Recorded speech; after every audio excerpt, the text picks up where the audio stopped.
Baiklah sedulur Mufid Channel semua, dalam video kali ini saya akan mengajak sedulur-sedulur semua untuk wisata ziarah. Kali ini saya akan mengajak Anda untuk berziarah ke makam Kiai Raden Santri dan Kiai Dalhar di Gunung Pring, Muntilan. Bersama Muslimat NU Dusun Sorogenen, Desa Menayu, Kecamatan Muntilan, Kabupaten Magelang. Namun sebelum saya ceritakan sejarah tentang Kiai Raden Santri dan Kiai Dalhar, mohon teman-teman semua bantu tekan tombol subscribe agar saya dapat lebih banyak lagi upload video tentang wisata ziarah lainnya. Baiklah, mari kita mulai cerita tentang Kiai Raden Santri yang disemayamkan di makam Gunung Pring Muntilan yang bersebelahan dengan makam Kiai Dalhar. Gunung Pring merupakan sebuah kawasan yang terletak di Kecamatan Muntilan, Kabupaten Magelang. Ada beberapa makam tokoh agama Kesultanan Mataram yang disemayamkan di pemakaman Gunung Pring. Salah satunya adalah Kiai Raden Santri dan Kiai Dalhar. Kiai Raden Santri adalah keturunan Prabu Brawijaya V dan saudara dari salah satu Kesultanan Mataram pertama, Panembahan Senopati. Kisah para kiai dalam jaringan Perang Jawa memunculkan nama Kiai Hasan Tuko serta putranya Syekh Abdul Rauf yang jadi panglima perang pada masa itu. Perjuangan Kiai Hasan Tuko dan Syekh Abdul Rauf diteruskan oleh cucunya, yaitu Kiai Dalhar bin Abdurrahman yang berjuang mengawal santri berperang pada masa kemerdekaan. Kiai Dalhar lahir di kawasan pesantren Darussalam Watu Congol Muntilan, Kabupaten Magelang. Beliau lahir pada 10 Syawal 1286 Hijriah atau tanggal 12 Januari 1870. Nama kecilnya adalah Nahrawi. Nasab Kiai Dalhar tersambung pada Trah Raja Mataram, Amangkurat III. Ayah Kiai Dalhar bernama Abdurrahman bin Abdul Rauf bin Hasan Tuko. Pada waktu perjuangan Perang Jawa, Kiai Abdul Rauf membantu Diponegoro berjuang di tanah Jawa. Kiai Abdul Rauf dikenal sebagai salah satu panglima perang Diponegoro, membantu laskar pada Perang Jawa. Dari silsilah Kiai Hasan Tuko tersambung kepada Raja Amangkurat III yang memerintah pada tahun 1703 hingga 1705. Kiai Hasan Tuko memiliki nama ningrat, yaitu Raden Bagus Kemuning. Pada waktu itu, Kiai Hasan Tuko tidak senang berada di kawasan keraton, serta memilih untuk memperdalam ilmu agama. Kiai Hasan Tuko kemudian memilih menyepi di kawasan Godean, Yogyakarta.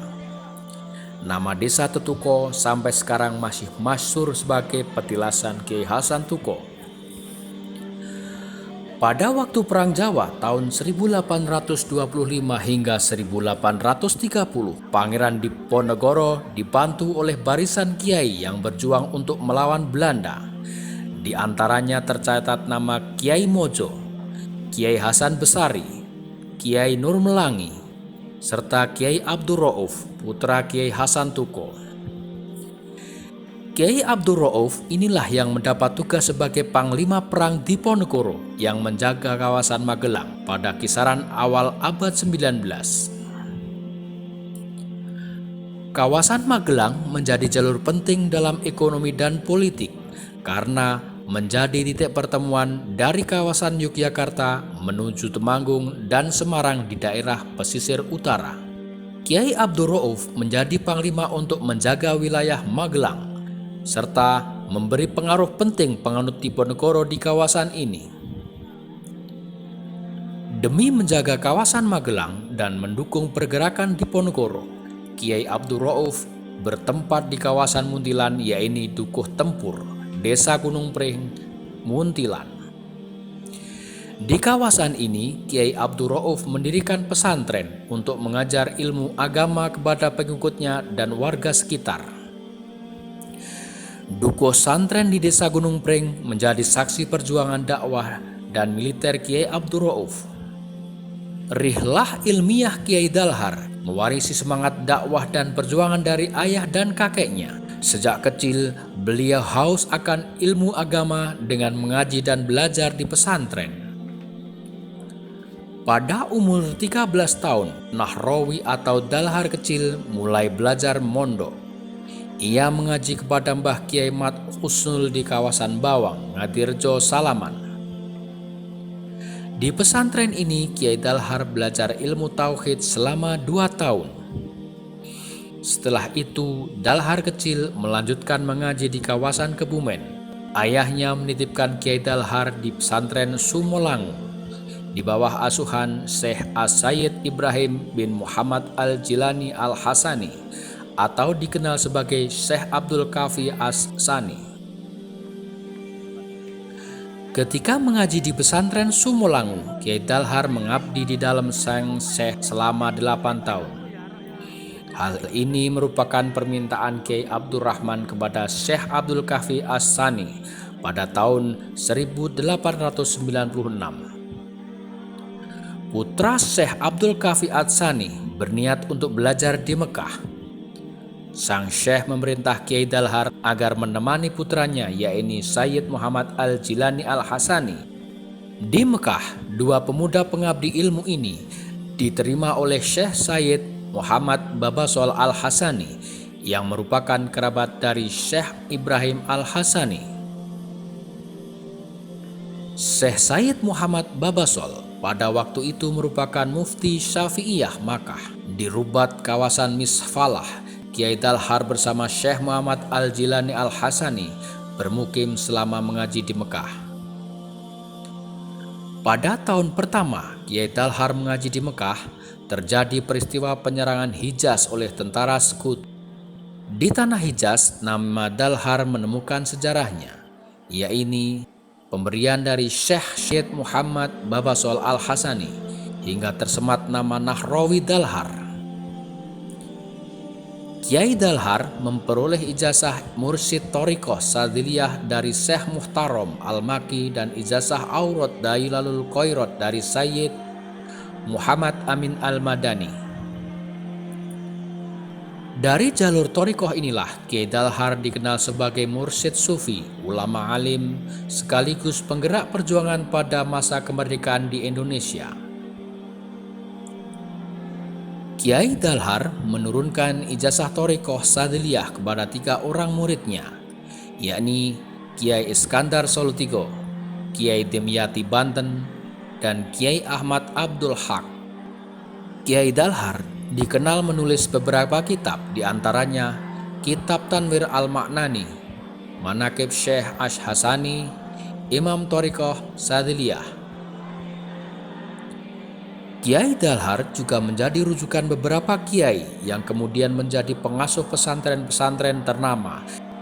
Di antara murid Kiai Dalhar yakni Kiai Maksum Lasem, Kiai Mahrus Ali Lirboyo, Abuya Demyati Banten, Kiai Marzuki Giriloyo, serta Gusmi. Gusmi bisa membina hubungan dengan Mbah Joko Roso, Kiai Ashari, Gusmat putra Kiai Dalhar, Kiai Mansur, dan Kiai Arwani. Lalu dari Kiai Hamid Kajuran, Gusmi berinteraksi dengan Mbah Junet, Mbah Mangli, dan Mbah Muslih Mranggen. Perjuangan kebangsaan ketika era perjuangan melawan rezim kolonial. Peran Kiai Dalhar tidak bisa dilupakan. Para pejuang di kawasan Magelang, Yogyakarta, Banyumas, dan kawasan Bagelen Kedu datang ke pesantren Kiai Dalhar untuk meminta doa.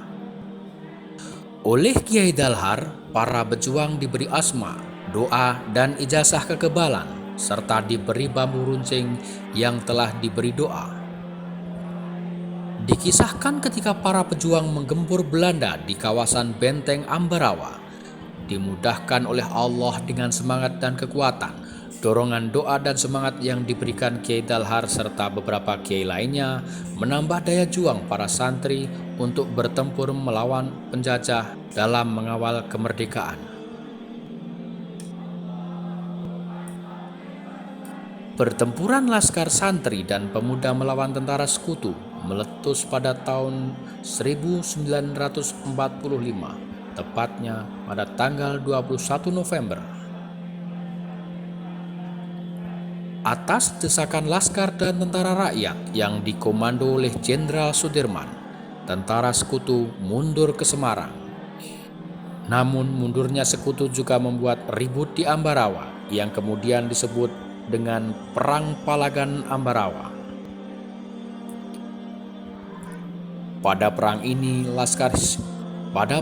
Laskar Hizbullah dari Yogyakarta dan kawasan sekitar bersatu dengan beberapa tentara rakyat mengepung Ambarawa.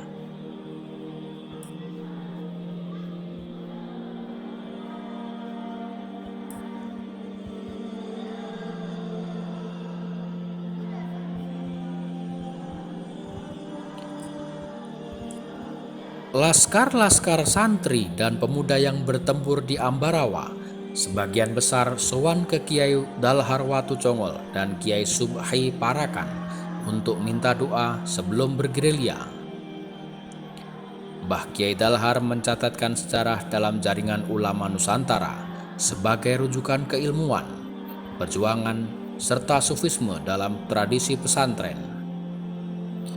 Kiai Dalhar wafat pada tanggal 23 Ramadan bertepatan dengan 8 April 1959. Jasad beliau dikebumikan di pemakaman Gunung Pring, Watucongol, Muntilan, Kabupaten Magelang. Kisah perjuangan dan keteladanan Kiai Dalhar menjadi bukti betapa penting jaringan ulama dan santri dalam mengawal negeri ini menjemput kemerdekaan yang sejati.